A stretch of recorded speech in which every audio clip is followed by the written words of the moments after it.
I'm Holly Constant. And I'm Madi Hockaday. We really love Parks and Rec, and we really love behind-the-scenes details.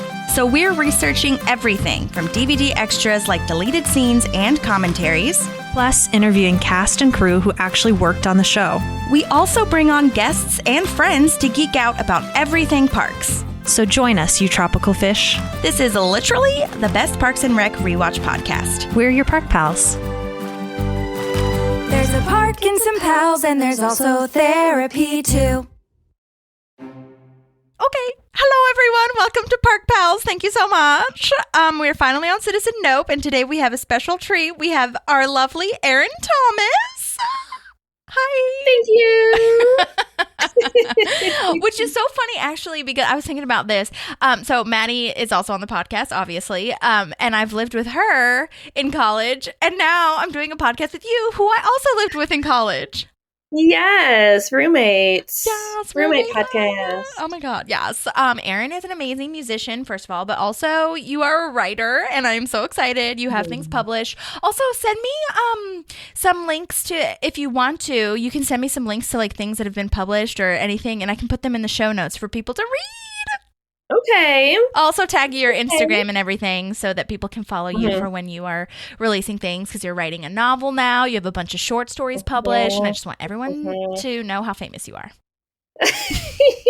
Not famous yet, but we're getting there. We're getting there. Famous to you. Yep. That's and the real. Myself. Yep. Okay, so we're on Citizen Knope. This is season 4, episode 10. I'm just going to tell you a little bit about the writers and the directors. This was written by Dave King, who I've seen his name like 100,000 times on a lot of the things that I love. He's written for Workaholics. So he's wrote 7 episodes total for Parks. This is his first one. And then he's also written an episode of Reboot, which is a great show on Hulu. Have you heard of that show? I have heard of it. I haven't seen it yet. Okay, it's so good. The cast is phenomenal. Keegan-Michael Key is in it, and a bunch of amazing people. So, oh my gosh, I'm the worst, and I forgot her name. Judy Greer, who was in 13 Going on 30 and a bunch of stuff. She's amazing. Love her. Yeah. Oh my God. He also, Dave King, who wrote this episode, also wrote The Simpsons. He wrote for, or not The Simpsons, but wrote for The Simpsons, and The Good Place, Never Have I Ever, which I believe is Mindy Kaling's show. And he also wrote the 2020 Park special, for COVID. Oh, yeah. I can't believe that. Fun. I mean, I can believe it, but I was just like, I had no idea. Yeah. So that's fun. And then this was directed by Randall Einhorn, who has done a ton of work on The Office and all the webisodes and stuff. You've heard of like the Accountants webisodes? Yes. Yeah. I haven't actually watched all of them. I haven't either, but I definitely remember I have watched The Office 20 billion times and I recognize that name. Yeah, totally. He also, just before I get off of The Accountants, on Office Ladies, they talk about that all the time, and I haven't really seen it, but they talk about Randall all the time about it. Angela talks a lot about it. He also did the show Wilfred with Elijah Wood. Oh, that is the weirdest, best show. I know! It's so good and so when crazy. I first came across that show, I had not heard of it, and it was maybe the first thing I saw of Elijah Wood after Lord of the Rings, and I was like, this is wild. Yeah. I feel like it's like watching Daniel Radcliffe in Swiss Army Man. Yes. That's so funny because Swiss Army Man just came to my head when I was like, this is so weird. Well, yeah. Chris, who is a friend of the pod and my friend who has been on the podcast a bunch of times, talk about this all the time, where Daniel Radcliffe just did a bunch of shit. Not only to, be not Harry Potter, but also just, I think he loves acting and wanted to just try a bunch of shit and not be typecast so much. And I just watched the Weird Al movie. Have you heard of this movie yet?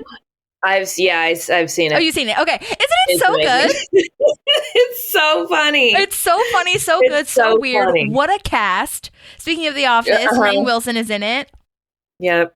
So good. Yeah, and it was totally not what I was expecting it to be, because I watched it right when it came out, and I was expecting it to be a real, actual biopic, a serious But then quickly I was like, this seems exaggerated a little bit. And then like as it went on, I was like, oh, okay. It's a parody of a parody. It's a parody of a biopic, yeah, which I didn't know at first, but I love when they do the Beat It thing and he's like, this is original music. Yeah.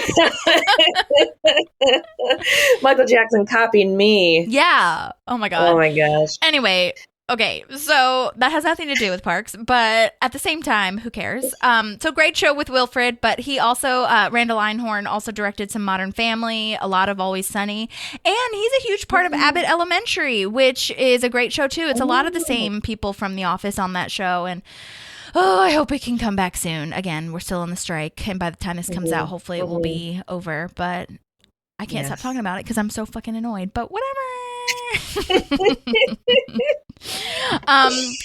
Also, we first saw him direct Christmas Scandal in season 2 of Parks, which was the one where Councilman Dexhart is like saying that he slept with Leslie, but he didn't really. Then Randall also did Indianapolis, The Fight, which was the snake juice episode, amazing. Ron and Tammy's, and then this is his last director role for Parks, so I'm not sure what exactly he might have left for, or maybe he just wanted. I'm sure I could have looked at his IMDb and seen what else, but he's doing a lot of stuff, so he's fine. He's okay. All right, so we don't have Maddie today, but she did send in a summary, and I'm going to go ahead and play that. We always do our summaries. Let me go ahead and pull that up. Good morning, Park Pals, and good morning to Holly and Erin. I am sorry that I cannot be there today.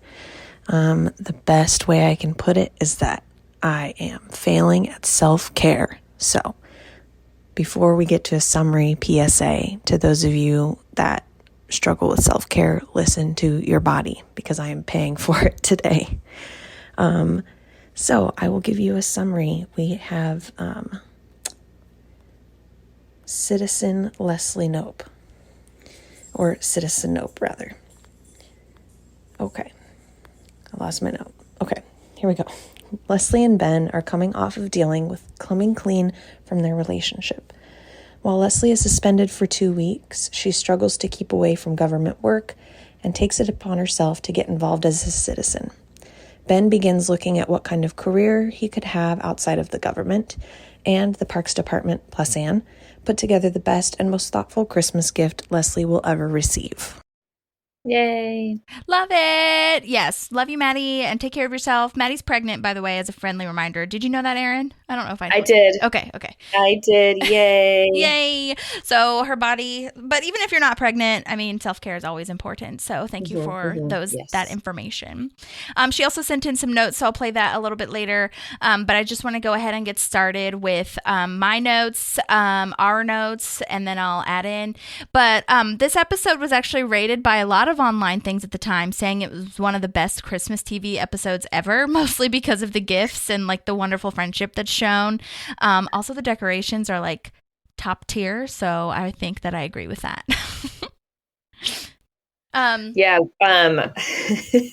One of my favorite parts is like Leslie's not there, but they're showing the gifts that she's given them, and like it's like she's in the room like through these like ridiculous gifts, like the watch and the little throne. I know. Like it doesn't even matter that she's not there, because she is there, because these gifts are so silly. They're so her. Baller time. Well, this episode starts with Leslie sneaking into City Hall because she's suspended, as we learned from that last episode, in her trial. And Chris is out jogging, I guess, at whatever time it is. And I don't know why he's in City Hall, because I don't know why he would be inside of the building. Yeah, why would he be running through City Hall and just happen? Yep. Doesn't matter. Doesn't matter. I guess he's just literally everywhere all the time. But he says that she's not supposed to be there and that she is like forbidden from doing her job. And I just love that she's like, I'm not going to do my job. I'm just going to check emails, look over the oversee the department, like doing her job, you mean? So It's kind of funny to me also that we would all love to not do our job for 2 weeks, and Leslie just like can't stomach that idea. Like she wants to do everything from home, which she's kind of ahead of the game, I guess, working from home. Working from home, yeah. She's got her little USB flash drive. Oh my gosh, I found a regular USB drive, and I was like, I don't know how to plug this in because like a flash drive, and I was like, Yeah. I have my work computer has one, so I took it in there, but I was like, I guess I don't need whatever's on here because I haven't cared. I still have my like external hard drive that I got in college, and it's the same thing. It has a USB, so I had to buy an adapter because I was like, nothing I own, like will plug into USB anymore. But it's just kind of funny too that like all of the things that she's saying she's going to do fit on this tiny little USB. I know. Which like at the time probably wasn't very big. Yeah, that's so funny, actually. I didn't even think of that. Well, she tries to trick him by saying that her nasal spray is her flash drive, and they do this like little gangster swap of like, which I think is really hilarious to me.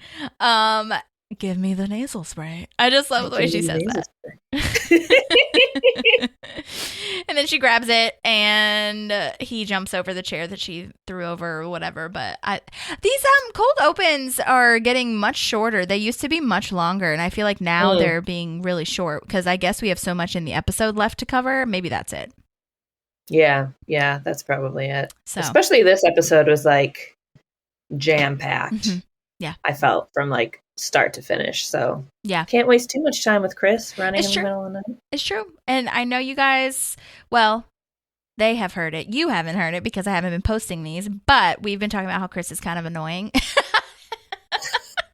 In my opinion, we love him dearly, but he's kind of annoying to me sometimes. And so yeah, you're right. We don't need to see all of it. Okay.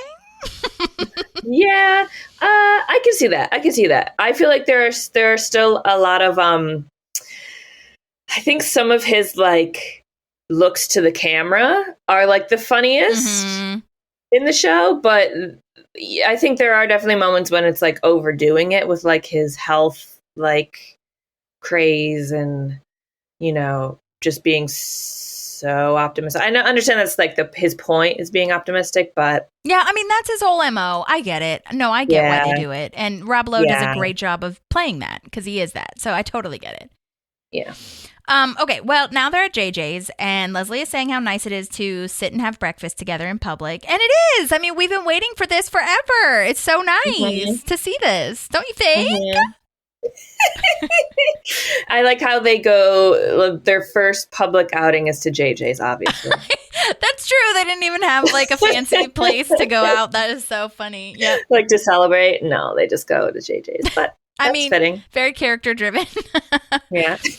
Well, we haven't been to JJ's in a while, actually, like in the previous episodes, I feel. So as a reminder, this is actually a restaurant called 420 in LA that was used for the interior shots. There's an exterior different building that they used, which is actually, I believe, in Atlanta or somewhere like completely not LA. But sad news is that, and we said this when we first covered JJ's, but I don't think it survived COVID because it's permanently closed now. So sad. That's sad. So, pour one out because we miss them.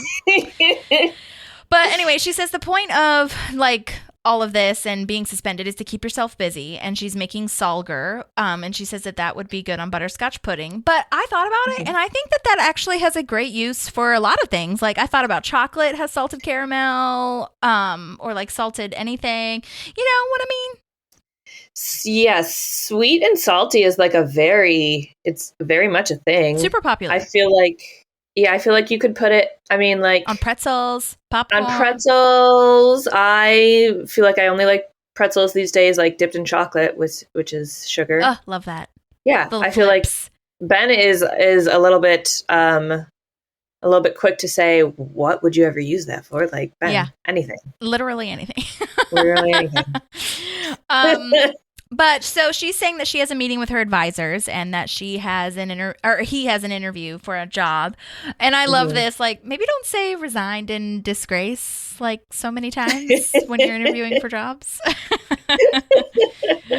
But it is interesting. I mean, he has, like, he's in decent spirits. I thought that maybe he would be, like, more upset or whatever, but he, you know, it's true. He may not have never even thought about, like, going into the private sector before this.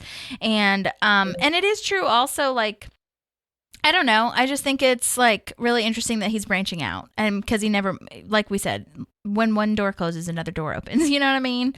Or window, whatever the fuck that's saying. It is interesting too. I actually didn't think till now, like, you would think he would be a little bit more upset, you know, and maybe like Icetown would have come up again. You know, he's like worked so hard for the government, like in his boring accounting job all these years to be able to run for office again. And now suddenly like he has to resign from that job. So yeah, it like brings up the question, would he have tried to get back into politics, or would he have, if he had taken this accountant's job at the accounting firm? Yeah, no, totally. And we talked about that in the last episode. Oh, sorry. Go ahead. What? No, that's it. Oh, okay. Go ahead. Well, we talked about that in the last episode too, where we were like, "Oh my God, this is actually a huge deal," because his whole character arc is exactly what you said, where he's been trying to like redeem himself ever since. And so I think we were talking about how he finally found something that is worth maybe more than that, or not more than that, but like it's just worth it to try other things, to be publicly dating Leslie. You know? Yeah. So it's really sweet and precious. But I also really like this look that Leslie gives him when he says, like, so could be interesting about the accounting firm for the accounting place. Or whatever. She's like, yeah. Sounds interesting. This is funny, actually. There is a deleted scene here where Anne and Donna come to JJ's and Leslie says, like, come with me to my car. I have everybody's presents to hand out. So I thought that was an interesting, like, follow through. Oh, that's how she gets the presents. But then she asks Donna how the public forum went, and it's really cute. She's like, wait, don't tell me. I'll just read it online like everybody else does. Like, it's like a chat room, like when there used to be chat rooms for like TV shows and stuff. That's how she views public forums. And Donna's like, you care about what went on? What? Totally her. And saying like everyone else does, nobody goes online. Right, literally. Leslie, only you. Mm-hmm. Back at the Parks Department, Anne is handing out these gifts to everybody. I think my favorite gift out of all of these is Donna's, which is the leopard pink personalized robe. I thought that looked so cool. What's your favorite gift, do you think? Probably I think Tom's. Yeah, the baller time. Well, Ron's is kind of classic and perfect and like has a life after the episode, you know? That's true. Where he continues to use the remote to slam the door on people. So it's probably the most impressive one too. Totally. Although April's painting of her killing the black eyed peas is also pretty impressive. They are all so thoughtful and deep. And I was thinking this too. I was like, how did she spend like all this money? Because I'm sure like the automatic doors for one, but like paying somebody to make that painting, or maybe it was like a CGI situation. I don't know. But I feel like all of these were kind of expensive. Yeah. Although she would say that she did it herself. She painted it herself and she, installed the doors herself. Maybe she did. I don't know. Whatever. But anyway, because she said that she has the door or whatever installed over the weekend. So I'm assuming she hired somebody for that. But I don't know. And nothing is like, I don't know, too expensive for these people. So that's very precious. Yes. They're all so personal too. And I love how Ron gets teary-eyed, like he can barely make it through the sentence. Yes. He's like, usually she gets me something, whatever. Yeah, super personal. That's awful. But she outdid herself. I think that painting, we talked to the art director a while ago and I emailed him. I don't know if he'll get back to me, but I'm curious who made that painting, or if it was something that was done by computers, or if it was something that like, because all the murals in City Hall are done by a specific person in the art department. So I'm wondering if it's similar. It doesn't look like the same style, but it looks like the same style as kind of sort of as when Leslie is Dionysus, the goddess warrior. So it could have been painted by the same guy, which I'm just going to say that's the answer for right now. So maybe. Anyway, Ron is now saying that they need to get Leslie something that makes up for what she's given them all these years. Also, I just love that he's carrying a basketball. It's so random the way that he always is carrying. I noted that as well. You did? I was like, why is he holding a basketball? And then I was trying to remember if I had ever seen him with a basketball before. I know. That's a good question. He's carried footballs before.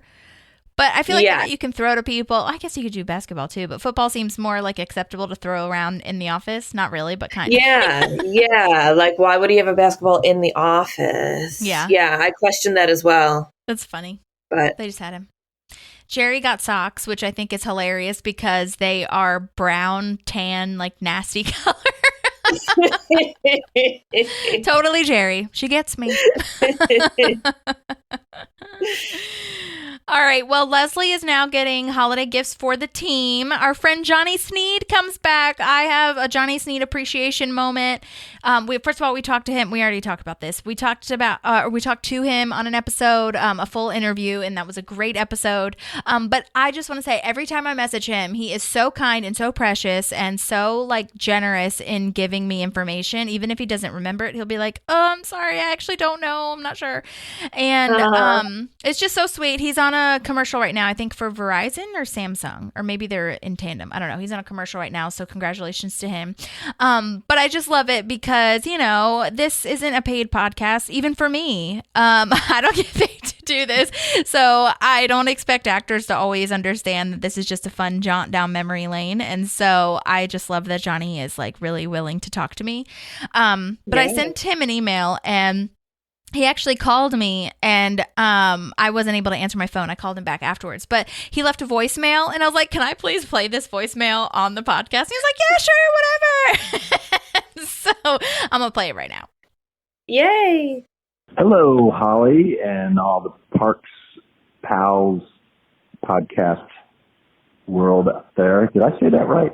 Park Pals podcast, or is it Parks Pals podcast? I don't know. Anyway, I hope you all are doing well. We're doing well out here in Los Angeles. And yes, you're getting to my penultimate episode, yes. We say we're parting ways, but then I think later I go to the ice skating rink, right, and watch. But of course, I don't remember anything about the scenes I think were shot at CBS Radford, I believe. At least my stuff. I knew that my time was coming to an end there and, was certainly sad to be departing, I guess, the team and the crew there. So lovely. Of course, everyone's great that worked on that show. But I hope you're doing well. And call me back if you need any other information. I'm sorry I can't give you more. All right. So nice. Yay. Yeah, so I had asked where they shot those public forums because we've seen that public forum room like a lot of times, but I never knew if it was on set or not. And because sometimes they'll rent out actual schools or like public spaces or whatever for filming. So it sounds like he thinks that everything was on CBS Radford, which makes sense. I would have, they could have totally made a place where they shot that on set. So I also asked our camera operator, Shana Hagen, our friend Shana, but I haven't heard from her yet. So we'll see. Also, side note, if you haven't watched the show Somebody Somewhere on HBO, Shana is the cinematographer / camera operator. And it's really good. It's really cute. And I don't know. It's just really good. So go ahead and watch that. I'll link it in the show notes. All right, where are we now? Oh yeah, she guesses that Elizabeth, her other campaign manager, is Jewish, but I like that she got both. Then I got you an ornament. Maybe. No. So funny.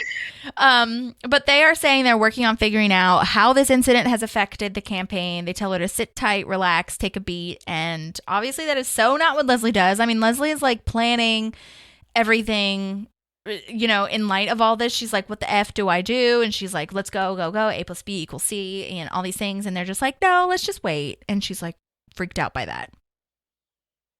It's crazy. Yeah. take a beat. I don't exactly do that. No, especially if she was planning her mom's birthday party at the same time as that meeting. Another use for Salgar, strawberry margaritas. All right, then we see Barney again. Yay, we're at the accounting firm. We love Barney! this. I totally thought that the last episode that we saw him in was the telethon, or not the telethon. I thought the last episode was Leslie's house, like when she hires all the teachers, but it was telethon. Yeah. That's why I mixed that up. But it was telethon when he comes on and like it's like 2 a.m. or something, and he's teaching people how to use QuickBooks or something. Oh my God. But I'm glad that they brought him back. Like, you know, it was really cool. I just love that they keep building on his character because we never actually see him in his actual job. We just see him either teaching or explaining what he does. So it's really cool. And reminder, we did interview him for a full interview a while back. So I'll post that link in the show notes too. Great episode. Oh my God. John Balma is his name and he is amazing and so nice and kind. And we just love him. All right. I paused it on Ben's resume. And this has really fun information, but I will say they are all huge blocks of information rather than like bullet pointed. And so like I get that this is just for the show, but I was like, Ben, if you want people to like read this and like really have it needs to be structured a little bit better. It's just not formatted. It has great information. But I was like, yeah, that is strange. Because I feel like usually this show is like very detailed about that kind of thing. And so I wonder if it's just like an oversight or if it was specifically meant to be that way. But then also I feel like that's not really his style. Yeah, that's not really in his personality. I mean, maybe they were more so focused on the content because the content is good, but the actual formatting of it is not to me. And I'm just saying this as someone who's been applying to jobs for 900 years. So I don't know, but it's funny because it has a bullet point. I just don't think Ben would have written it this way. It has a bullet point that just says experienced. And then underline. And then under that is like a chunk, like a paragraph of what his experience is rather than like all the jobs he's had and like bullet points on the duties and responsibilities. But I mean, again, the content's okay. It's just like the way that it's formatted. So I'm harping on it, but it happened and I saw it. So, but his email is, I love this. It's really, again, this is, I don't know. This is not a detailed part. And this is just not something that I'm sure they thought was important, but his email is WyattBen@benwyatt.in for Indiana.USA. And I feel like it should be WyattBen or Ben Wyatt at, you know, Indiana.gov or parks.gov or whatever, you know what I mean? Yeah. Or Pawnee.gov. But USA. It's not Ben Wyatt.in. Like Ben Wyatt doesn't have his own handle in the U.S. government. But it's okay. It also says 2.5 years has that written out instead of 2.5 years or instead of like dates next to it. Anyway, I'm being too picky, but I'm just letting you guys know what I saw. Okay. Yeah, these things don't seem like Ben. He wouldn't say 2.5 years. Yeah. I can't even picture him saying it that way. No. You know? But anyway. Interesting. Okay, Ben. Well, your experience was well enough and Barney liked you, so I guess it doesn't really matter, but Barney loves him. Yeah. That is like it's my favorite, like, I made a note later when John Ralphio comes into the scene that like those are my two favorite like recurring like supporting characters. Yeah. And like to see them together later in the end, not to jump ahead, but also Barney's just the amusement he finds in Ben. And when he every time he calls for Ted, get in here, say it again for Ted. Oh my gosh. I love that we never see funny. Ted. That's the best part. Well, and it's a build-up. I made a note of this. It's kind of a build-up because he doesn't laugh at the first one. He says Swiss Army accountant, and he's kind of just like, oh, they should call you that. And then he says calculator, and then he goes hysterical crazy, and that's when he calls for Ted. So I just thought that was hilarious that it's like, it's kind of a build-up, and then after calculator, everything is funny. Everything's funny. It's so funny. Okay, let's see. Where are we now? Oh, yeah. So now we're brainstorming ideas for what to get Leslie on the next scene. Did you have anything else to say, though, about the accountant or anything? Okay. Nope. Okay, cool. I think Tom has a great idea here with the word cloud. I think that's brilliant. To see like what she cares about and what we can kind of brainstorm to think of what she loves and what she would love as a gift. I love that line that he says, like, I'm bringing you guys in the 20th century, and Jerry's like, it's the 21st century, and Tom's like, I'd settle for you to get into the 20th century. I think that's so funny. It's funny too with the word cloud, like that totally seems like something Leslie would do. Absolutely. Like create a word cloud, and it's like you don't really see Tom putting in that kind of effort all the time. Yeah. But for this, he's like, I looked through her emails and memos and created this word cloud. It's like a very subtle like hint at like Tom really cares. I know. Well, it's really interesting. You kind of see it after Entertainment 720 fails. Last episode, we talked about him doing the project for the parks to like redesign the logo and all that stuff. And he does like the nostalgia, whatever. So that was kind of his first like foray, I guess, into bringing his entrepreneurial spirit and all that like caring kind of like vibes to the parks department. So I feel like it's a really cool arc to see him start to use whatever he can that he likes to do to like help the parks department, help Leslie, that kind of stuff. It's really interesting. Yeah. I don't think season 2 Tom would do this. That's for sure. No. I paused it on the word cloud to see the funny words. I did too. You did? Oh my God. Okay. Yeah. What were the words that you saw, or did you write any of them down? So I just was like looking at the small ones, like to see if there was anything like any maybe like inside-y kind of jokes. Yeah. But the ones that I wrote were like kind of the ones that like were confusing, but I was like, like she talks about that? Yeah, that's funny that's on there. Okay, so seals and seal. I saw that too. Plural and the singular animal seal. and the singer. Hogwarts. Yeah. Hogwarts, I saw that too. I love that. Hogwarts. Jeggings. Mm-hmm. Baby koalas. Mm-hmm. Dolly Parton. Love that she has Dolly in there. And then the two that I was like most intrigued by were eucalyptus. Oh, I didn't make note of that one. Okay. Eucalyptus was on there really small, and I was like, oh, what's that about? Yeah. And then the name Elizabeth. Oh, I didn't see that one. I'm so happy that you found that. Yeah. And I was like, oh, who's that? Who's Elizabeth? Who is Elizabeth? Oh, wait. Elizabeth is the campaign manager. One of the campaign managers. Oh, okay. But she doesn't have the guy's name on there. I don't think. Maybe she does. I didn't notice because I looked at all the names that I could read, mm-hmm. and I was like, okay, I know like who all those people are. But Elizabeth, that makes sense. But yeah, I don't think I saw the guy's name on there. Okay. Yeah, Elizabeth is the other campaign manager. What is Johnny Sneed's name? Johnny Sneed is the other campaign manager. I want to know because I feel like he didn't have a name or something in the first episode, and I was like, "Who is this?" Oh, yes, he did. William Barnes. So I wonder if he was in the word cloud. But I noticed jeggings as well, and I was like, I wonder if she's talking to Anne about some sort of like, I don't know, stylistic weird. That's what I thought. That's what I thought too. Yeah. And Taylor Swift was on there, and I was like, she's definitely talking to Anne about Taylor Swift. Oh, totally. I love that she has both Dolly and Taylor Swift on there. I love that. I wrote down sleepwalking. I saw she talked about sleepwalking. Not sure what that's about. McSteamy she has on, which is funny because that's a callback to her mom. Her mom loves McSteamy, and she made that like music box. Mouthwash was one. Oh, I didn't see that one. Maybe she needed that for when they were sneaking around and she needed to wash her mouth at work for Ben. Biden is on there, which I love. Biden. I was surprised actually that Biden wasn't bigger. I know. On there, I know. Maybe it gets like it would have gotten bigger as we get like it would grow on. As her love grows. Yes, exactly. There is a word guy, like just the word guy. So I'm sure she just uses guy a lot. Maybe. I don't know. The other one was Padfolio, which I love because she uses that red Padfolio all the time. So I'm sure she's talking about that at some point.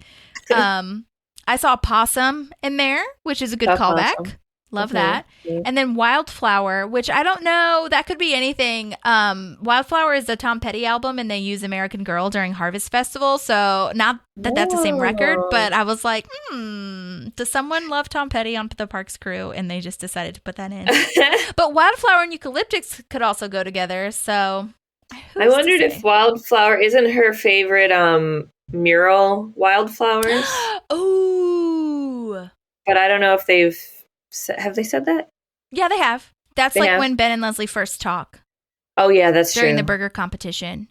And she said, she's like on the dating site and she's like, where's your favorite place? Like the Wildflower mural. And Anne's like, literally anywhere. That's so fascinating. That might be what it is. I love this, like a puzzle piece. She also has Garfield in there for some reason. Garfield. Never wants her to talk about Garfield. That's okay. I wrote down Baby Koala too, but anyway, yeah, I loved pausing in on that. Those are one of my favorite things to do, or you know what I mean, to like pause on all the places. Like when Sean was on, he paused on like the books in Tammy 2's bookshelves, and they were so fucking funny. They're not real. They like the writers made them up. It was just so funny. So great work, writers. Except for the resume, whatever. Yeah, really, get it together. They were too busy with the dream board or the totally. Word cloud. Oh. Well, Ron says that he's going to make a wood model of the office. He's circling the office because I think office was on there too, right? Or whatever. Yeah. Or work was on there for sure. But Anne has a great idea to make the gingerbread model instead because candy is huge and she loves candy and everyone loves the idea. And I love that even April is like, yeah, that's a good idea. She's like almost reluctantly like, yeah, good work. There is a deleted scene here, which I'm kind of glad was cut. It was really weird. But Anne says, you know, I've tried everything to get April to like me. And we've already gone through the episode where April tries to get Anne tries to get April and Ron to talk to her for like 5 seconds.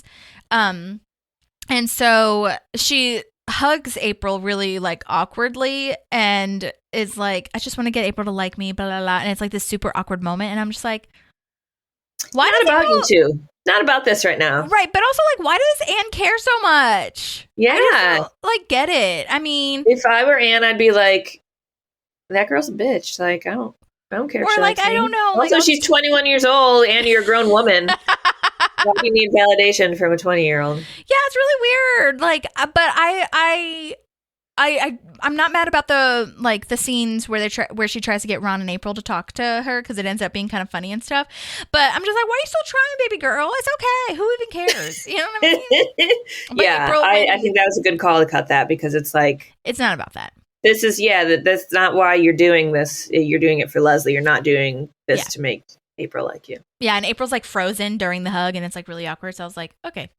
But anyway, in this deleted scene, she also said that Leslie was listening to. Oh, this was after. I think this was after the campaign things like slow down, take a beat, whatever the hell. She said she sped away. Leslie sped away from them meeting, and she was listening to both Sarah McLachlan and Natalie Merchant at the same time somehow. After she, oh no, it was actually after she found out the campaign people dropped her. Sorry, so I'm jumping ahead. I accidentally wrote this note in the wrong place. But do you know who Natalie Merchant is? Yes. I didn't know who she was. She's just she's a folk singer. She's another folk singer. So like her and Sarah McLachlan together makes a lot of sense. But I didn't know that name. Yeah, I knew the name, and I can't like name one of her songs, but I knew she was like kind of similar in the similar vein. Yeah. To Sarah McLachlan. Yeah. Yeah. So if anyone knows who that is, you know, that's who she was listening to. Okay, well, now Ben and Leslie are eating at Ben/Andy/April's house. Ben's eating his calzone. Love that for him. Leslie is putting just regular sugar on her spaghetti, and it reminded me of Will Ferrell in Elf. In Elf, yeah.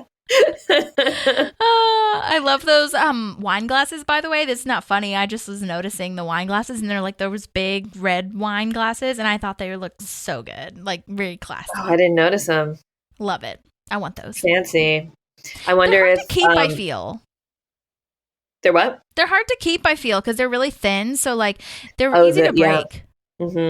Which is why I wonder if they're Ben's and he has to keep them in a separate special place because they are probably not April and Andy's. That's because true. they eat off Frisbees and not fancy. Yes, and I'm going to keep harping about this until the cows come home. I don't even care, but I'm really like, Ben, move out. What are you doing? Stop it. Yeah, like you're in Pawnee, Indiana, like housing cannot be that expensive, and you work in the government, like you don't have any kids, you know what I mean? Like what is leading us to believe that you can't afford your own 1-bedroom apartment? Right. Well, and like especially when he started dating Leslie, I was like, yeah. I guess they go to her house is what a lot of deleted scenes say, but I'm just like, no. Yeah. So anyhow, Ben has the great idea for Leslie of being a private citizen because she can't work, as a government employee. And she just takes off with that idea. She literally runs out.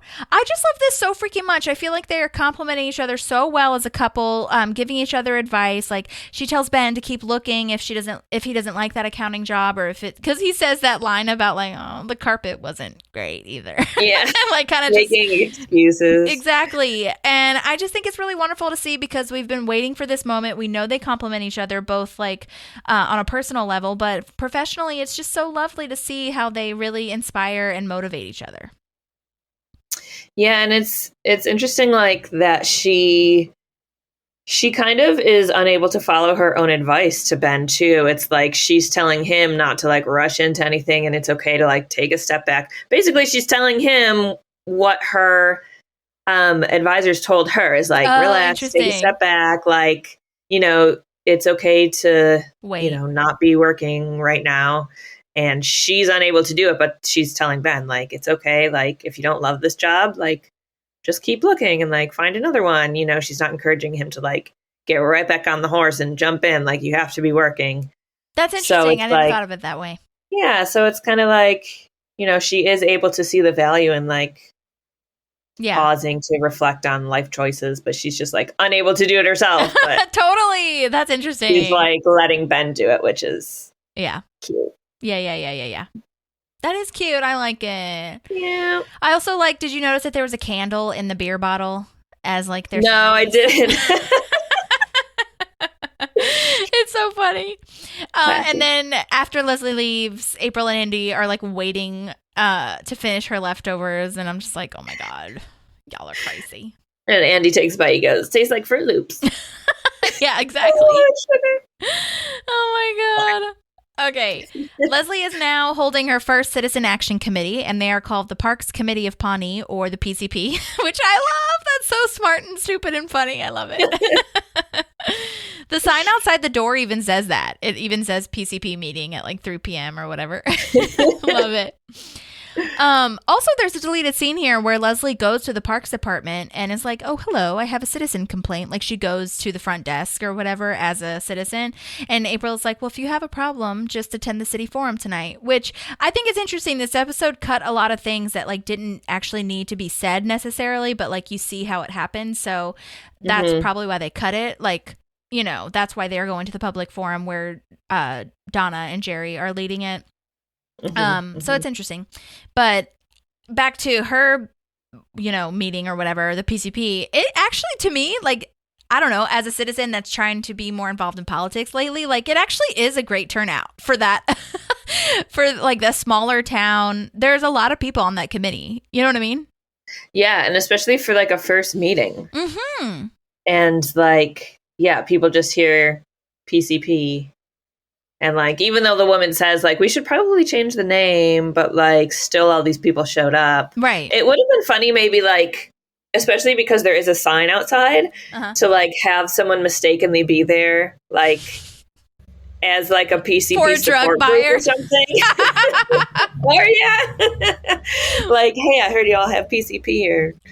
It would have been, maybe funny to like, to see someone actually make that mistake. But yeah, that would have been so hilarious. I didn't even think of that. Oh my god. Because this is, yes, a woman asks her, like, should we really be called that? And Leslie cuts her off saying, yes, because we're fast acting just like the drug. The The lady who asks that, her name is Mary Garapoli, and she was a huge actor. She was in 40, and by huge actor, I mean like she's done a lot of stuff. 48 episodes of Days of Our Lives, which is amazing. She's also in 2 episodes of This Is Us. She was in Shameless, Married with Children. She's in a bunch of things. Jeannie is her character name, just in case anyone was curious about that. I love on IMDb that they list the name, but they don't always say it in the episode, so I think that's always interesting to find. So good job to Mary Garapoli, aka Jeannie.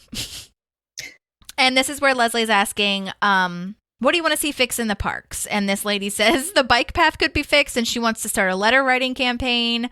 I love her. This actor's name is Megan Grano, and she plays Diane. That's her name, which Leslie does say the name Diane, I think, later on in the episode. But she's been a lot of things like in the comedy world that we really love. She did Space Force, Veep, Curb Your Enthusiasm, Family Guy, Mindy Project, This Is 40. But she's also a writer and has written a bunch of shorts and was a staff writer on the Jimmy Kimmel Show for a really long time. So that's awesome. And she's also a producer. She's awesome. And I actually heard back from her. She didn't get to send in any voice memos quite yet because I don't think it was enough time. But I hope to hear from her soon, and we'll have to add her in. So, yeah. Nice. Yeah. Yeah, I think Leslie says later, God, Diane, enough with the letter writing campaign. I know. Yeah, that's what it is. Okay, cool. So Leslie says, about the letter writing campaign, like, I've been in the government. There's only one person who really reads the letters, and they're not there anymore because he got suspended. And yeah, that kind of sucks. Yeah. My boo. Okay. So, but also, wait, I think she's talking about herself. Oh, right. Yeah. But he got suspended. Well, he resigned. Right. He resigned. So he probably resigned. Does she say he? Does she say he got suspended then? Yeah, because she says she's about to say she, and then she switches it to he. Oh. Because she wants to talk about herself, but then she's like, she's trying to throw him off the scent. Exactly. Which I wonder, like, do women in this, the PCP know who she is? Know that she's That's a great in the question. parks? I don't think they do. I think they just think that she's a citizen because she's not a city council member yet, and they haven't even really announced her campaign. Yeah. I mean, I guess they have, but it's not like in the midst of it. You know what I mean? So I feel like they're just there because they're concerned citizens. But that's a good question. Yeah. Because I feel like she wouldn't try, like, some of her comments, like, about, he got suspended, like, she would have just referred to herself or something. Maybe. Or she would have said, like, I know, like, my coworkers won't read it or whatever. Yeah, she never mentions that she has anything to do with the Parks Department. So I wonder if, like, since it is like a citizen-run committee, if she's, like, technically allowed to be a part of it, unless she just says she's just a citizen. Yeah, I think she can as just a citizen. I think that makes more sense to me. Yeah. But yeah, it's a good call. Like if they would recognize her because they're like involved or whatever, but I don't think that they do. I think they're just thinking this is a citizen run group and that they just want to be involved. So I think that's why she tries to hide it, Yeah. Makes sense. I love this line, which I had no idea where it came from, but clear eyes, full hearts, can't lose. Apparently that's from Friday Night Lights, the show, which Mike Schur really loves. Oh, yeah. So Mike Schur is a huge fan of Friday Night Lights, so I guess he just put that in there. Or Dave King, who wrote this, must have added it in for that cause or whatever, but I think that's funny. Yeah, that stood out. I was like, oh, that's like very heartening. Yeah. All right, so now we're making a gingerbread model of the office for Leslie, and Andy is made a rock and roll candy Andy, which I think is so cute. Candy Andy. Love that. Yeah, and he's got those big, like, candy lips. Yes, I love it so much. And Ron is so moved by April's marshmallow Ron, the little crossed arms. She's like, do you like it? And he's like, yeah, it's fine. It's so cute. It's so cute. Yeah, I love April's little look to the camera like, nailed it. So precious. Oh my gosh. And this is where Tom is being so obnoxious and puts out fudge, which isn't even shaped into anything, tells people not to eat it because it's expensive. I love Donna's face though when he's like explaining it and he says like, because all the ladies love me. And she's like smiling really big and like thinks it's really funny and cute. I love that. And then like, Anna's so damn candy. Yes, exactly. Jinx. Anna's so annoyed. Put your damn candy out. Which again, dude, we'll get into it when we get there. But the whole... There was somebody that just revved up their engine. Okay, sir. Anyway, the whole Anne and Tom dating thing, I can't with it. I mean, there's so much funny things that come out of it, but how long it lasts to me is not needed. Doesn't make sense. Doesn't make sense. They don't know what to do with Anne a lot of the times. I feel like they really are searching with what to do with her, and I'm just like, okay. Yeah, to me, it would have made more sense if, like, she agreed for one date, and then, like, it did, obviously didn't work out. I would even give them two, because after, like, that's even stretching it. But even after that first date where he's like, I don't really know what's happening here, and she's like, this is what's going to happen, blah, blah, blah, and then it gets whatever. But then after that, it's just like, no. But I will say one of my favorite things that Tom ever does in the whole entire show is from that storyline, the baby, I'm sorry for how I acted. Yeah, that's very good. I want that boo to be me. It's just so good. So I'll let it slide. You could have sang that to Lucy or somebody else. I don't know, whatever. Anyway, sorry. Different episode. Back to Citizen Knope. Donna made silver M&Ms, but they're poisonous because she spray painted them. But Andy ate them. He says he didn't. He's like a little child. I didn't eat anything. He's got silver all on his mouth. Yep.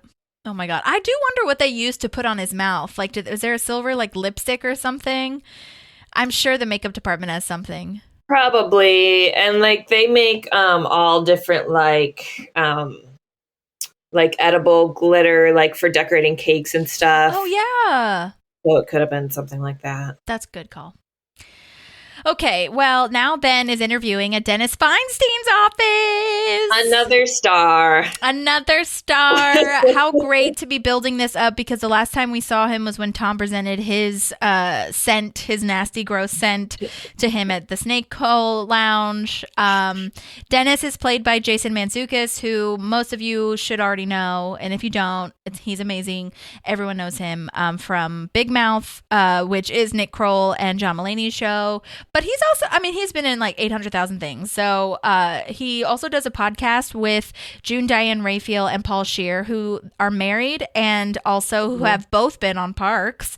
And it's called How Did This Get Made? And they go over bad movies and like literally how did this get made? Yeah, I've listened to it a handful of times. Oh, you have?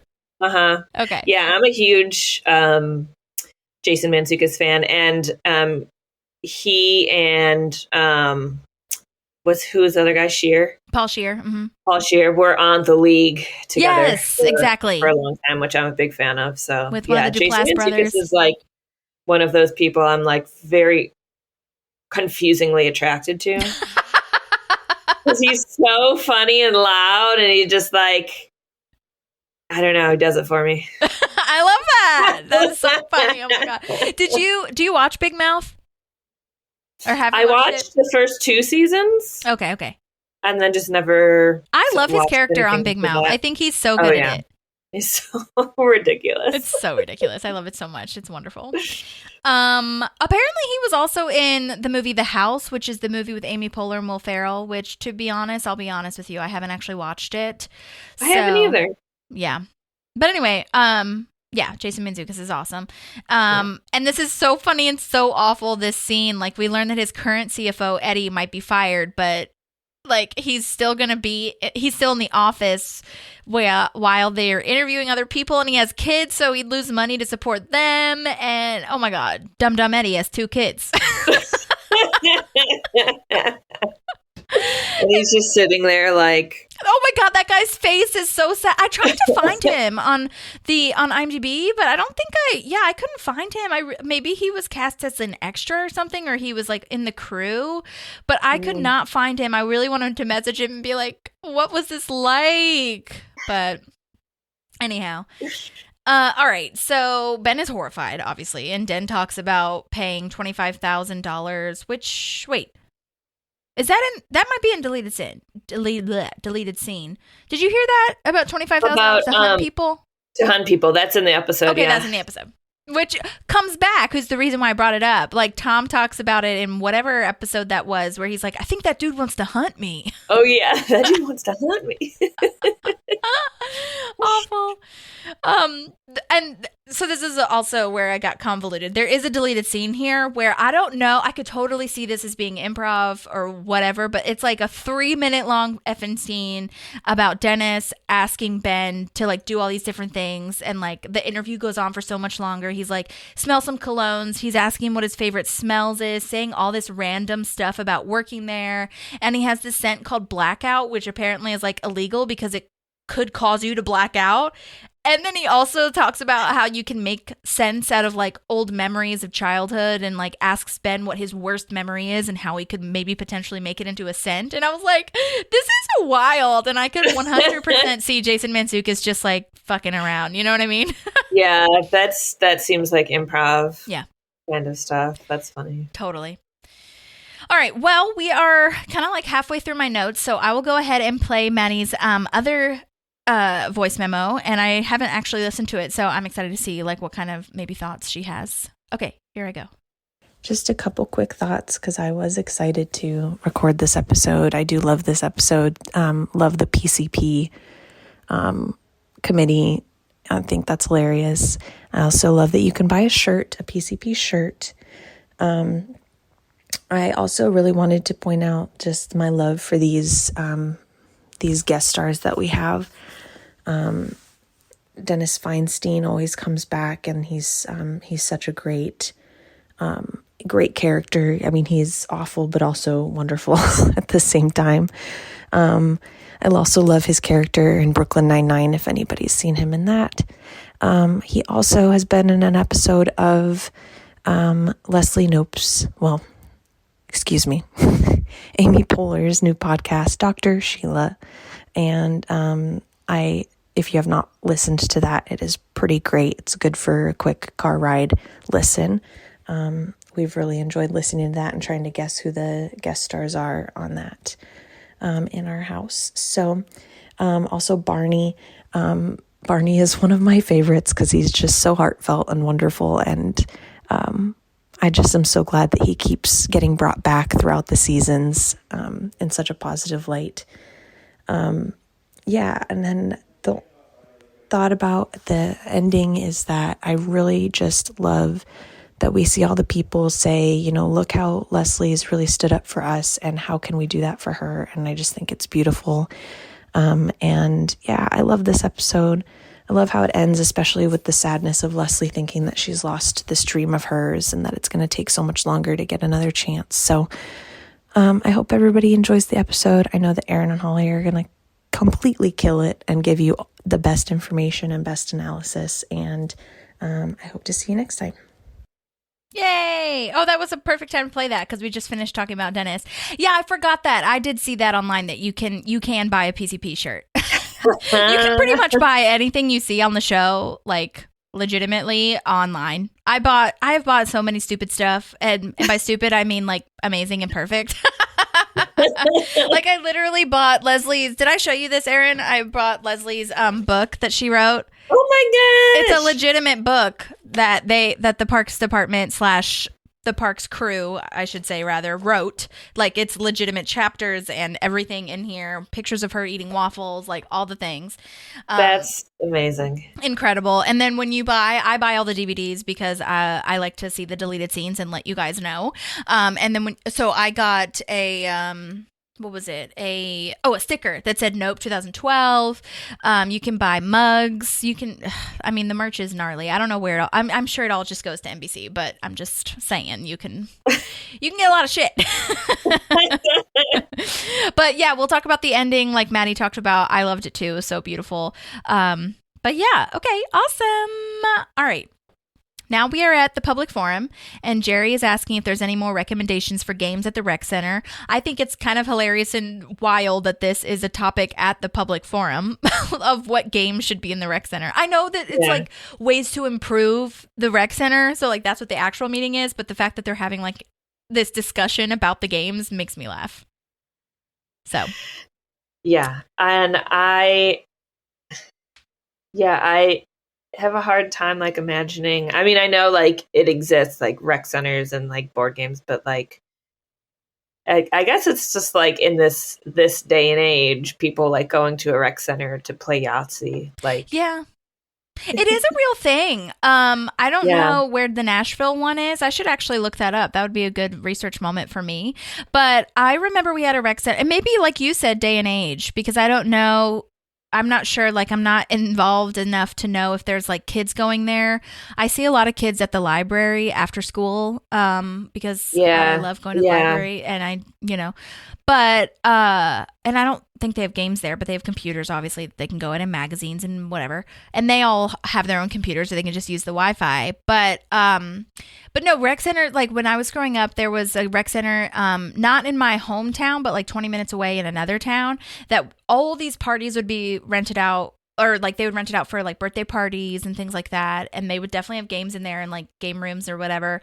And then specifically, I didn't even think about this until now, but my mom was in the National Guard, and we would go to her base all the time, and this is a whole other thing, forts and bases having their own like rec center, because there's a lot of kids in there that like have moved around a bunch and are just looking for things to do. But we used to go to that rec center very frequently, like when we'd visit my mom, and like there'd be so many events there, and definitely board games, foosball, pool tables, and like we'd meet other kids who had their parents that worked there. That's really interesting. I never really thought about that. But I would love to know, like, do people use the rec center here? You know? Yeah. I don't know. Like, I'm trying to think. I don't think there was a rec center like that we went to growing up, or at least one that we knew of. Mm-hmm. But it's funny, I was recently visiting my mom in where she lives in the little town outside Buffalo, New York, and we went to her little library, and they have board games you can borrow, like a book, and then they have musical instruments you can check out and borrow, and they have like garden tools. You can, like, if you just need like a rake or whatever, like a little spade, like a little tiny shovel thing. Like you can like rent all of these things out, and they have like puzzles and even like outdoor games. That is so cool. Like, I didn't know that.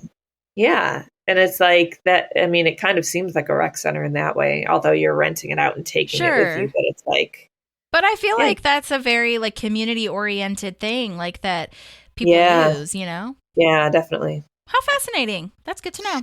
All right, well, I'll have to research that for our next episode, like where the Nashville one is and where my hometown one is, maybe, or if there's any in Indiana. Anyway. Yeah. That's cool. Love these townspeople so much, by the way, back at the public forum. The first one, her daughter loves Chutes and Ladders and wants that to be in the rec center. She is played by Robin Thorson. She's been in a ton of things, but I wasn't too mega familiar with all of them.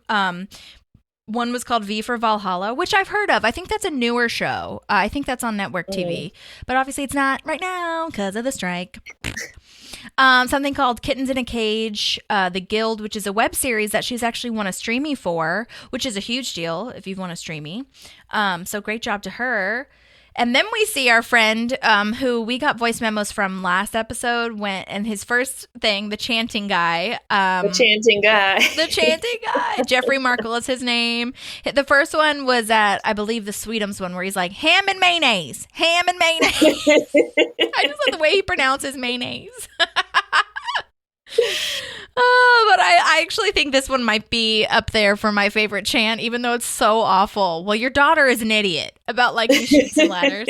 Her daughter is an idiot. Her daughter. Nope, no, she's not. No, she's not.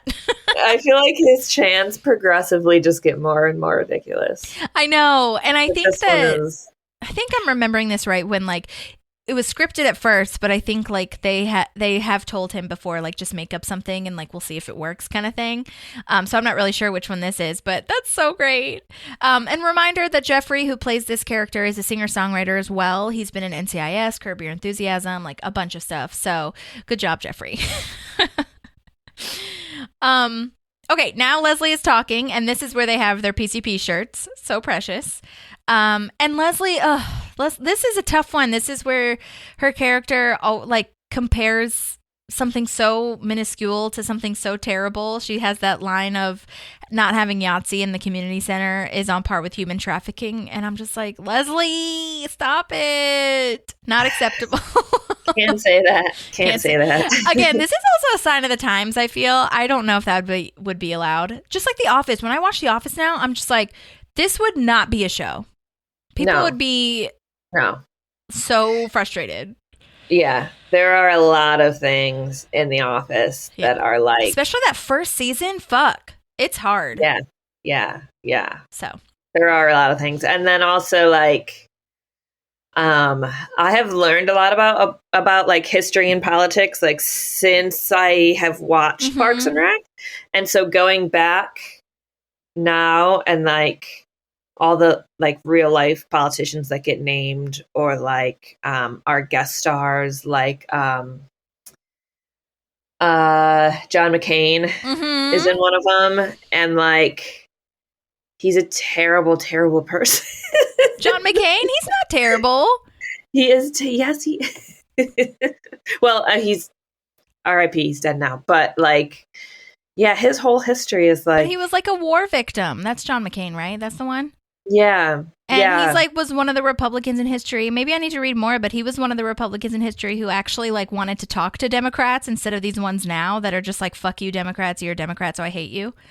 Yeah, I mean, yeah, that may be true. There's like some things about like his personal life, I think. Like his treatment of women and oh, maybe I need to do more research on that. Because like politically, I saw him as like a decent, like you actually want to compromise in most regards, you know?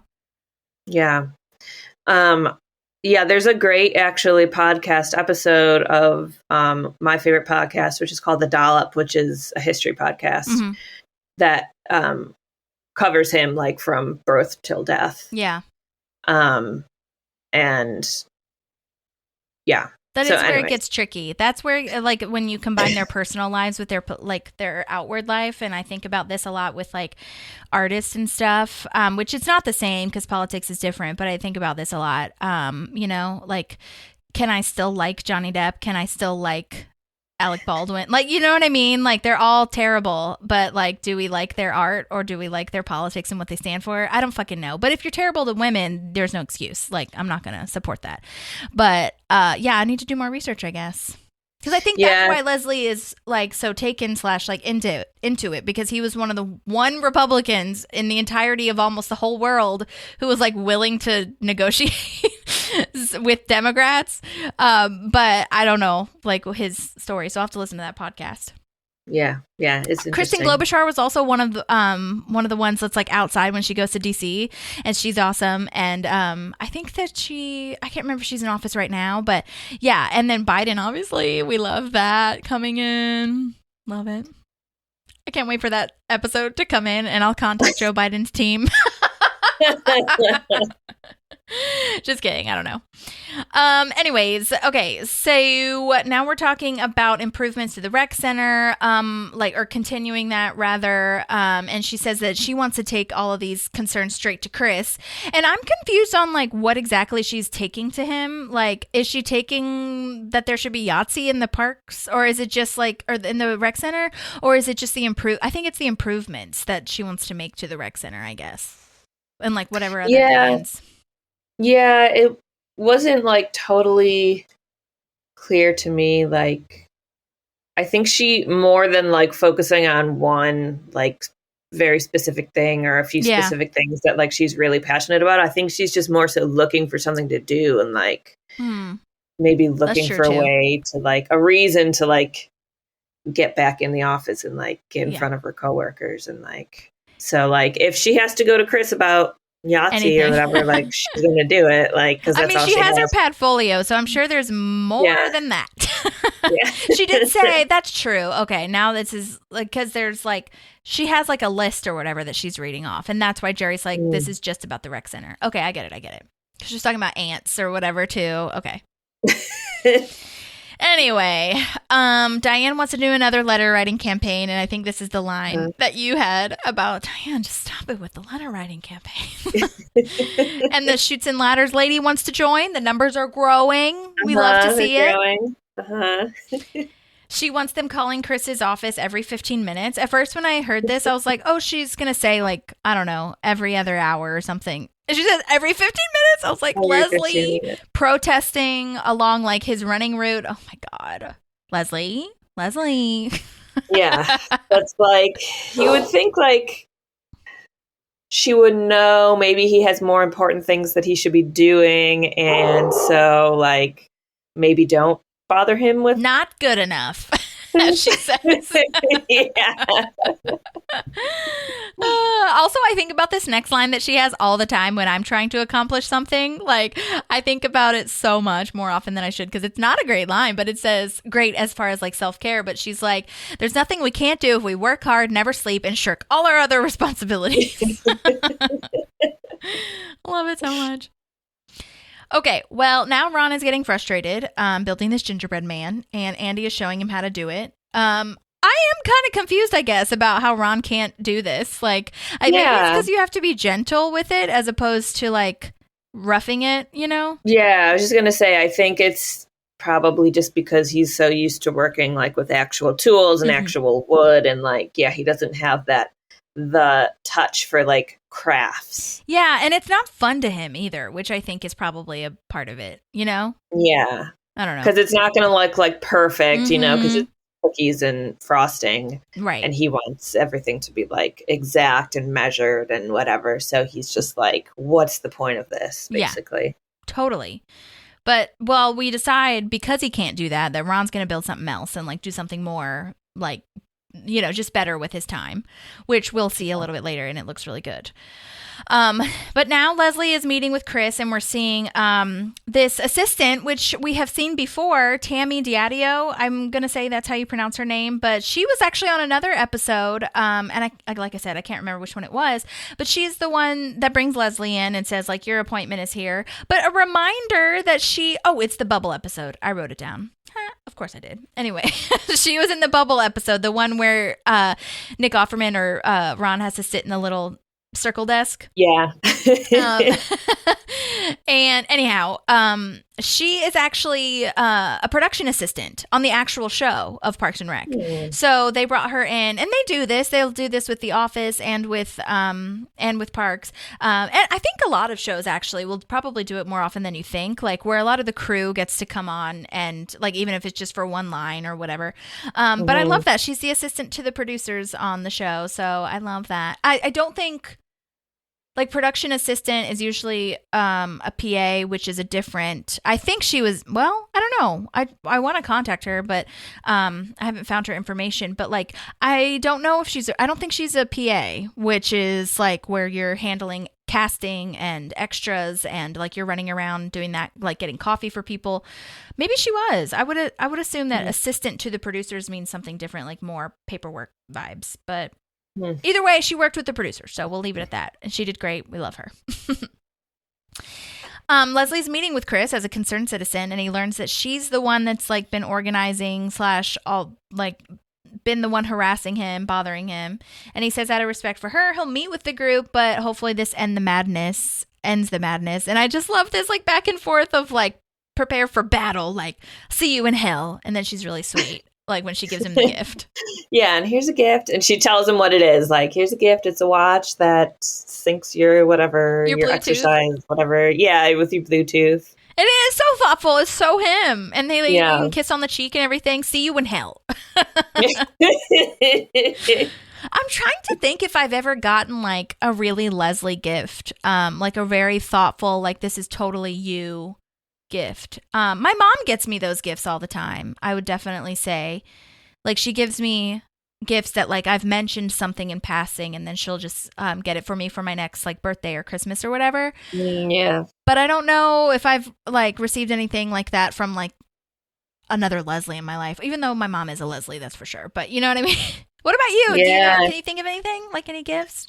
Yeah, I mean, my mom's the same way. Like, if I mention something, like, if we're together and I see something, she'll go back and get it, even if it's like, you know, April or something, and then she'll save it. Yeah.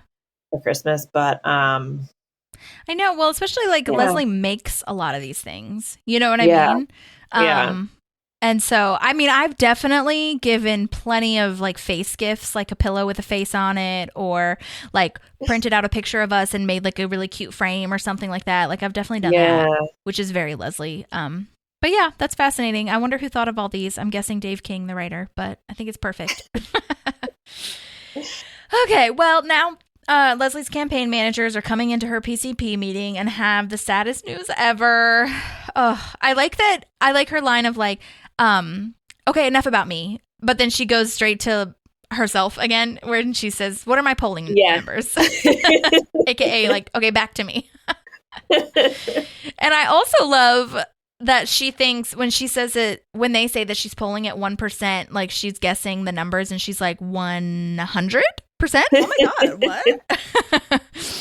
She cannot read social cues. No. Like if she were polling at 100%, they would be like thrilled, jumping up and down. Like that's kind of impossible. But she's like, ugh, is it 100? I know. And like that's more likely to her than 1%.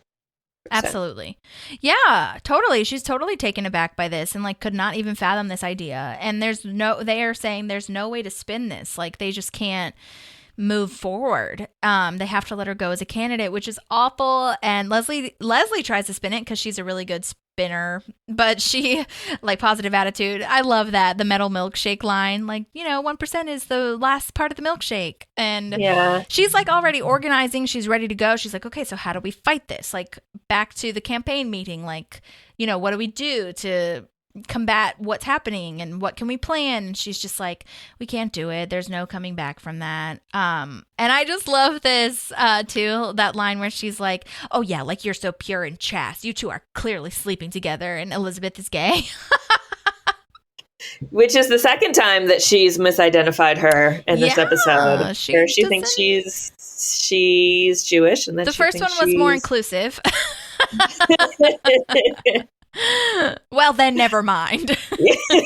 Second one was just mad. But we talked about this when we talked to Johnny on his full interview, where like I like how they both play it. Like they are sad that they can't continue the campaign. It doesn't seem like, okay, bye, see you never, which like I guess there's a 2%, but mostly it's like you were a great candidate. We really wanted to support you and hope that you could win, but there's just nothing we can do, you know? So kind of sucks. There is a deleted scene here where the rest of the PCP people come in. That's why they're at that meeting, because she's going to have another meeting. That's why they're in that building, I mean. They're going to have another meeting.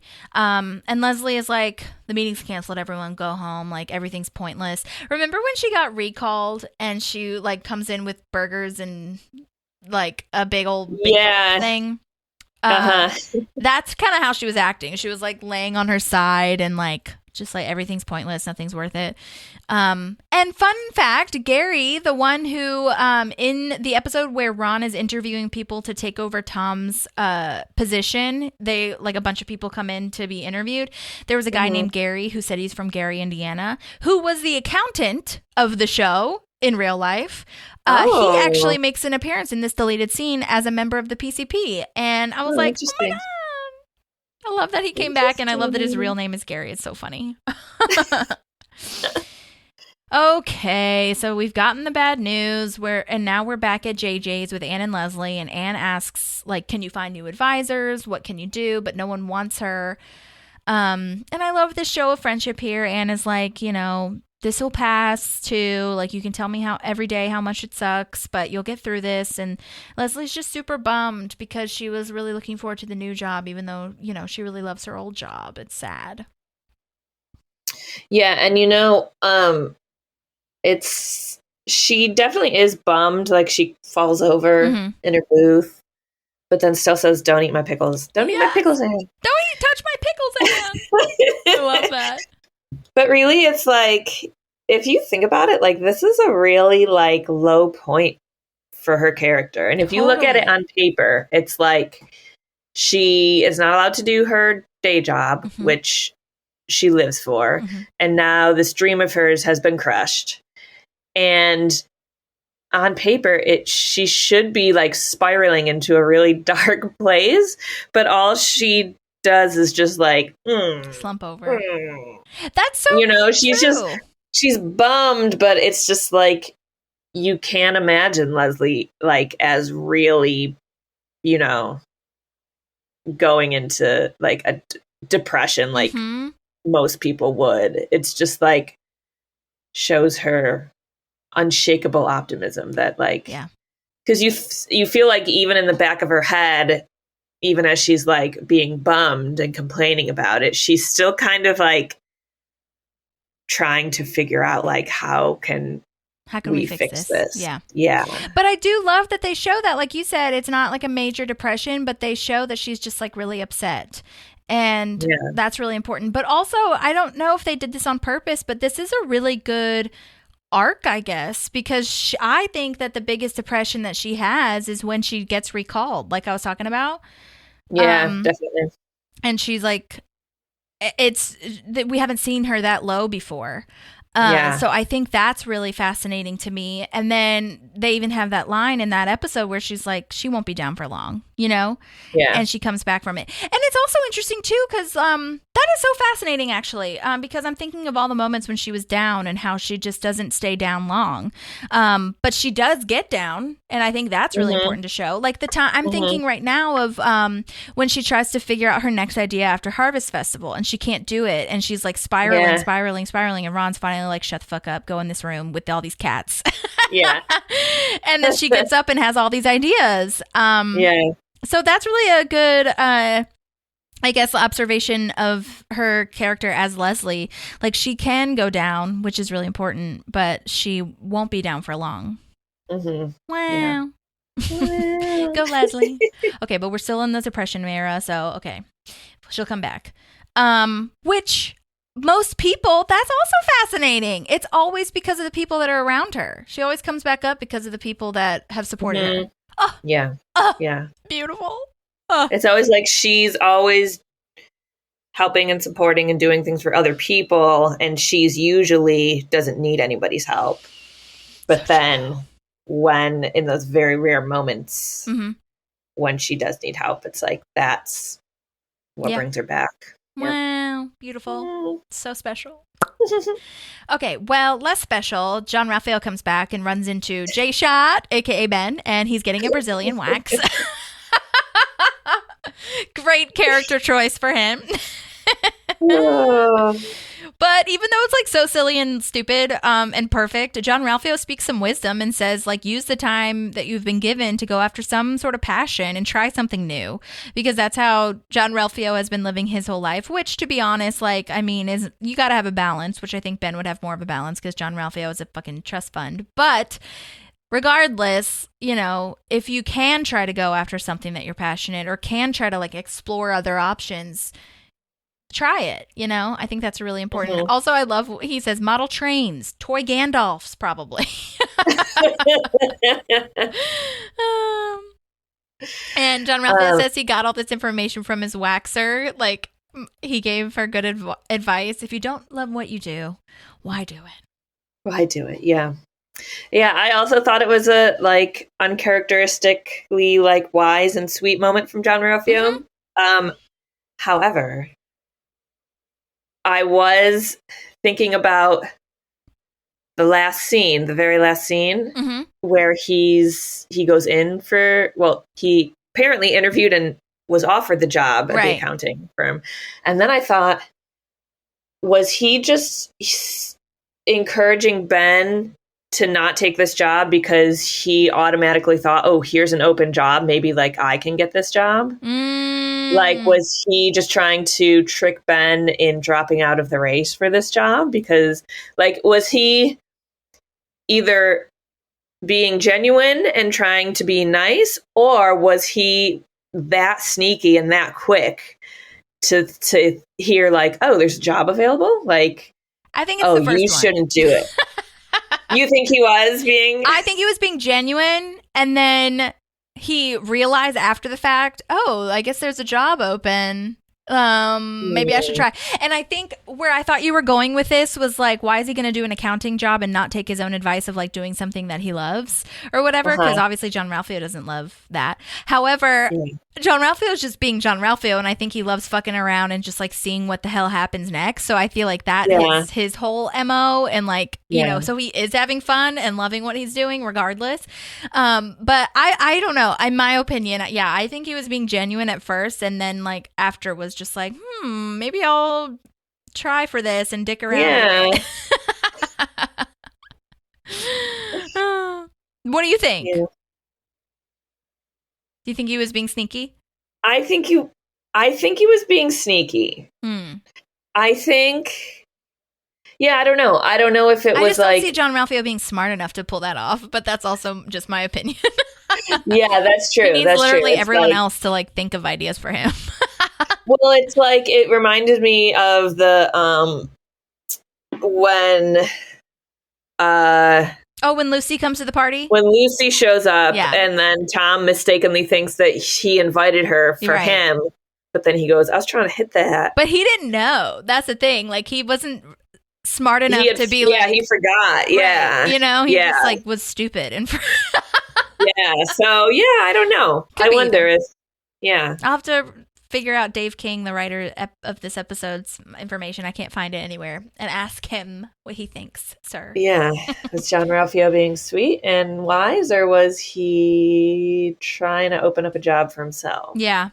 I think he's just thinking of, and by genuine, I don't necessarily mean like he was deeply thinking about his generosity. I just think that John Ralphio thinks about whatever pops into his head first. Yeah. So, I don't know. I think so. Great question, though. Yeah. Okay, so now Leslie and Chris are talking, and Chris is saying sorry for getting in the middle of the campaign, and like the ethics trial fucked up with a lot of her campaign and stuff, and now her campaign advisors have to drop her, all these stuff. And that is nice that Chris says sorry, but I don't really understand. I mean, I do. No, I do. I don't really understand why Leslie is saying sorry, but I get it. She's saying sorry about the probably about everything, about like the PCP people harassing him, but also like getting him involved with the scandal and him having to go through the trial. But she already said sorry anyway. I don't know. I get it. It's not that deep. Yeah, maybe she's saying sorry just like, you know, because she had very clear instructions that she wasn't to do any work, and like she was supposed to just be suspended, and like she's just making his life more difficult by like sneaking into City Hall and like doing the whole PCP thing, and like yeah. But you know, on a good note, I feel before I get to the good note, she says she's going to apologize and she's starting a new group, LSD, the Leslie Sorry Division. Oh, it's so good. Love it so much. But this is the good part where he says that the suspension has been lifted. She can go back to work. And he gives her back the ID card, which is very special. Cute. Hey. Now she is going back to the parks department, and she sees Ben in the hall and says that he's going to keep looking for other jobs. And I like that they talk to each other about their life decisions, and Ben kind of wants to get validation that he did this. And she's like, I think that's great. I think it's a good idea. You know, I'll support you. And I think that's really lovely, kind of building on what we were talking about. I do love the line, oh my God, I'm pregnant. Wait, no. That's not it. So funny. So Ben's gonna leave, and Leslie's like, look, they're having a party in here, like you should come. And Ben's like, you know, you should go alone.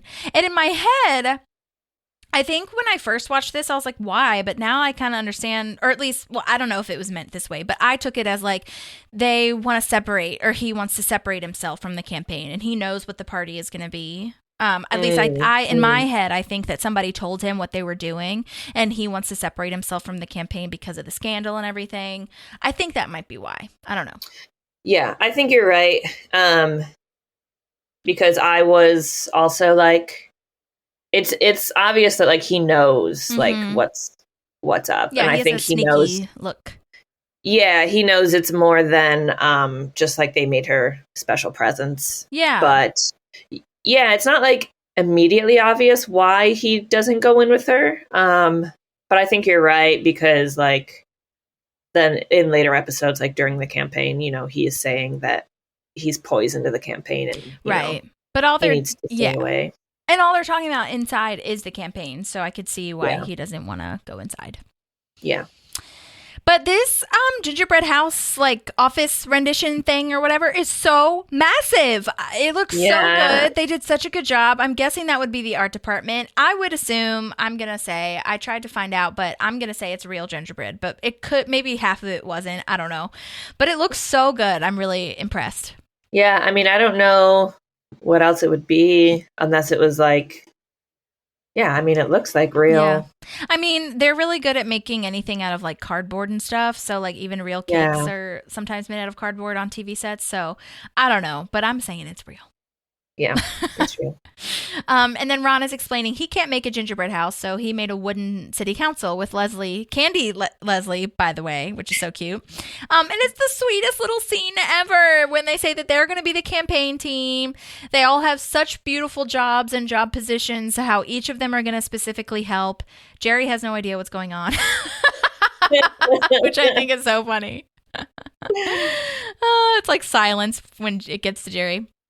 Yeah, they didn't even bother to include him because what job could Jerry possibly do? Who knows, man? Who knows? But I love this when she says, like, it's so much work. You can't put your lives on hold for me. But Ron, hands it right back to her and says, like, find one person here who you haven't put your life on hold for to help them. Mm-hmm. And it's so amazing and wonderful. And Amy Poehler's acting / like emotions here are so wonderful, so perfect. I just love that she like tears up. It's so beautiful. I love it. And I love this little shot here. It's like it's not a spy shot, but it's like the little camera shot of like the camera looking through the gingerbread house to get to her face. I love that. And she's just like smiling and just like looking at all the candy. Yeah. Yes, it's so beautiful. So I'm really, hopefully I'll be able to get an email from somebody, whether that's like, I don't know who made that. You know what I mean? I'm guessing obviously it's the art department, but I just want to have some more behind the scenes of that. So anyway, okay, now we're at the tag that you were talking about. That John Ralphio can't work in an accountant's office. So like, because he lied on his resume and all this stuff. I do love that they just go in a circle and exit. Yeah, it's just a perfect circle. Yeah. And Barney starts out just like really kind and excited. And then it's a very short walk. But by the time they get back to the door, he's like, "You're fired." Horrified. Yeah. Oh, my God. And the objective. And John Ralphio just doesn't miss a beat. He's like, okay, that makes sense. Okay, bye. That's why I'm like, it's not going to last. That's why I don't see how he could be sneaky, I guess. Again, this could totally be him. But like, how is he going to keep this job? Yeah, I think you're probably right. He's just thinking about what's in front of him. Yeah, I think you're probably right. I think it was an afterthought of like, oh, like that might be fun. Like seeing if I can get this. Oh my God. This stupid, boring accounting job that nobody wants. And then I do hate the objectification of this gal that he follows around. It's really frustrating to me because John Ralphio doesn't like, he has no game anyway, which makes it less awful. So I'm not going to get with you regardless. But this accountant's name is Claire Titleman. She's been in a bunch of things. Her last acting thing on IMDb anyway was in 2019. So I'm not sure if she's still doing things, but as far as acting goes. But she is a writer, and I found her on Instagram, and she does a bunch of writing workshops, like teaching people how to write. So that's cool. And I'll tag her or whatever in the scene or in the show notes. But if you want to take those writing classes, I'm not sure where they're held. But and there is, let's see. Oh my gosh, this is what I'm going to tell you. There is a deleted scene here where Ben actually denies the job, and it's his first denial, and it's totally the same as like all the other rejections before. Like where Barney is offering the job, and he's almost like, yeah, but wait, I quit. And Barney's always confused, but this is the first time, and they deleted it. So I mean, I get why, I guess, but it's really interesting to see the first time that he's like, I just think I want to take my life in another position. And Yeah. I mean, obviously in the next couple episodes, we'll see how that happens in real Barney. time. But I know, poor Barney. He just wants Over and over again. Oh, all the rejection. It's awful. There is this character in that deleted scene, by the way, who's named Herman. And I thought it was Ted. I was like, oh my God, are we finally getting to see Ted? But they call him Herman, and I'm frustrated by that. But he is like a coworker of Barney. That guy's played by Denver Smith. He didn't have a picture online. But basically, it's really funny. The scene is saying, like, this is before Ben quits. They're like showing him around, much like they did John Ralphio. And he's like saying, you know, everyone here has a passion for accounting. We really love it here. And the camera pans over and everyone is like a drone, like blank faces, just typing on their computers and not passionate at all. And it was really funny. And it also gave me like an otherworld, like, or megaverse, multiverse situation with Severance, because that's exactly what it looked like. Oh, yeah. And he's in that too. Oh my God. There's a fan theory. I don't think I've told you this. There's a fan theory that the intro of Severance is like the finished piece of Ben's like, what's it called? Stop motion. Oh, his movie. Oh my God. Isn't that so funny? Obviously, it's like not connected, but I think it's so great because it totally is. Yeah. Or it could be, or whatever. But anyway, so in that deleted scene, Herman and Barney have a really good laugh about something or other that's like another pun that I think Ben made. But anyway, so yeah, so I thought that was really interesting to see like the crossover. It's not a crossover, but the crossover that I made in my mind. The Parks and Severance crossover. Totally. Well, that is the end of Citizen Knope. Do you have any other notes or thoughts? I don't think so. I think we covered all of them. I think we did too. I'm still, like I said, I'm still waiting to hear back from a couple people. So hopefully I'll get some more like concrete answers on some of the things that I had questions about. But I think we covered what we could, and I'm, you know, that's good too. Yeah. Well, thank you, Erin, for coming on. I appreciate you being a park pal with me today. Yeah, of course. Thank you for having me. Of course.